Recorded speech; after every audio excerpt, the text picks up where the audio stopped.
বাংলাদেশ জাতীয়তাবাদী দল মিরসরাই উপজেলা শাখা, বারিয়ার পৌরসভা শাখা, মিরসরাই পৌরসভা শাখা কর্তৃক আয়োজিত আজকের এই মিরসরাই থানা যুব দলের আহ্বায়ক কামাল উদ্দিনের অকাল মৃত্যুতে তার জন্য দোয়া ও ইফতার মাহফিলের আজকের এই মাহফিলের সম্মানিত সভাপতি, উপস্থিত সম্মানিত নেতৃবৃন্দ, বিভিন্ন রাজনৈতিক দলের সম্মানিত নেতৃবৃন্দ, অত্র এলাকার মুরব্বিয়ান, আসসালামু আলাইকুম ওয়া রাহমাতুল্লাহ। আমি সর্বপ্রথম মহান রাব্বুল আলামিনের দরবারে শুকরিয়া জ্ঞাপন করছি। আল্লাহ পাক আজকের এই মাহফিলে আমাকে আসার তৌফিক দান করেছেন, আলহামদুলিল্লাহ। আমি শ্রদ্ধার সাথে স্মরণ করছি বাংলাদেশ জাতীয়তাবাদী দলের প্রতিষ্ঠাতা শহীদ রাষ্ট্রপতি জিয়াউর রহমানকে। আল্লাহ আমাদের প্রিয় নেতাকে জান্নাতবাসী করুন। আমি শ্রদ্ধার সাথে স্মরণ করছি আমাদের প্রিয় নেত্রী দেশনেত্রী বেগম খালেদা জিয়াকে। আল্লাহ আমাদের নেত্রীকে জান্নাতবাসী করুন। আমি দোয়া করে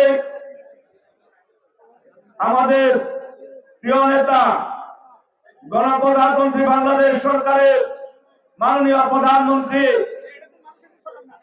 জনাব তারেক রহমানের জন্য আল্লাহ আমাদের নেতাকে সুস্থ রাখুন, তার হায়াতের মধ্যে বরকত দান করুন। আমি শ্রদ্ধার সাথে স্মরণ করছি বিগত ফ্যাসিস্ট বিরোধী আন্দোলনে যেই সকল ভাইয়েরা শহীদ হয়েছেন তাদেরকে শ্রদ্ধার সাথে স্মরণ করছি, তাদের আত্মার মাগফিরাত কামনা করছি। আল্লাহর দরবারে দোয়া করি আল্লাহ তাদেরকে জান্নাতবাসী করুন। আজকের এই ইফতার এবং দোয়া মাহফিলে আমরা শোকাহত। কেন শোকাহত আপনারা জানেন, আমাদের থানা যুব দলের অত্যন্ত পরিশ্রমী জনপ্রিয় যুব নেতা জনাব কামাল উদ্দিন,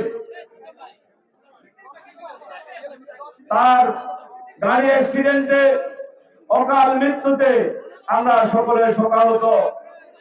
তার শোকাহত পরিবারের প্রতি সমবেদনা জানাই। আল্লাহ তার পরিবারকে শোক সইবার তৌফিক দান করুন। আল্লাহর দরবারে দোয়া করে কামাল উদ্দিনের জন্য, কামাল ফ্যাসিস্ট বিরোধী আন্দোলনে একজন অগ্রভাগের নেতা ছিলেন।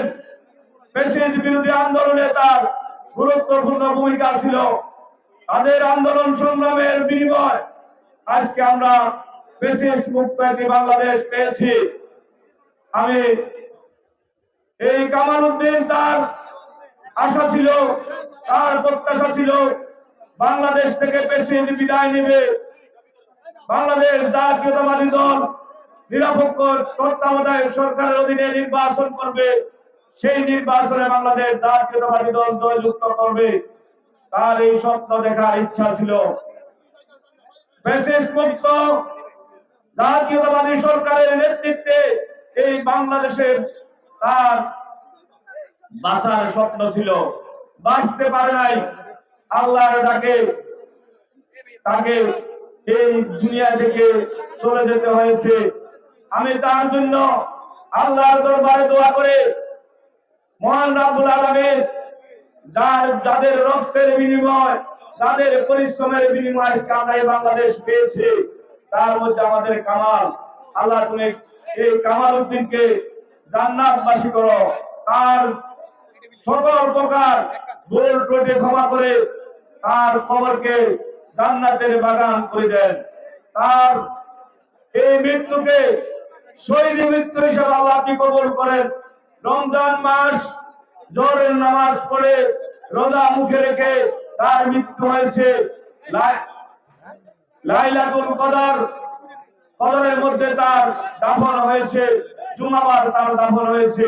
সৌভাগ্যবান, আল্লাহর দরবারে দোয়া করি আল্লাহ তাকে আপনি কবুল করুন, তাকে শহীদ হিসেবে আল্লাহ আপনি কবুল করুন।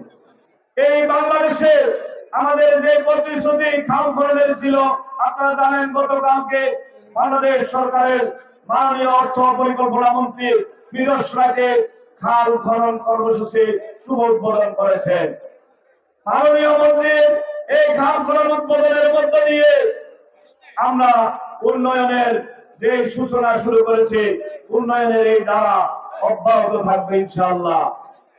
ইতিমধ্যে আমরা আমাদের নেতা জনাব তারেক রহমানের ঈদ উপহার আমরা মিরসরাইবাসীর ঘরে ঘরে পৌঁছিয়ে দিয়েছি। ঈদ পূর্ববর্তী প্রত্যেকটা পরিবারের মুখে, অসহায় মানুষের মুখে হাসি ফোটানোর জন্য প্রত্যেকটা ইউনিয়নে 1000-1500 করে প্রত্যেকটা পরিবারকে আমরা 1500 পরিবারকে চালের ব্যবস্থা করে দিয়েছি। বিভিন্ন ভাবে আমাদের নেতা জনাব তারেক রহমানের ঈদ উপহার সীমিত পর্যায়ে আমরা বিভিন্ন পরিবারের কাছে পৌঁছে দেওয়ার চেষ্টা করেছি। আগামী দিনে ইনশাআল্লাহ পর্যায়ক্রমে প্রত্যেকটা পরিবারের মাঝে আমাদের নেতা ঈদ উপহার পৌঁছে দেওয়ার আমরা চেষ্টা করব ইনশাআল্লাহ।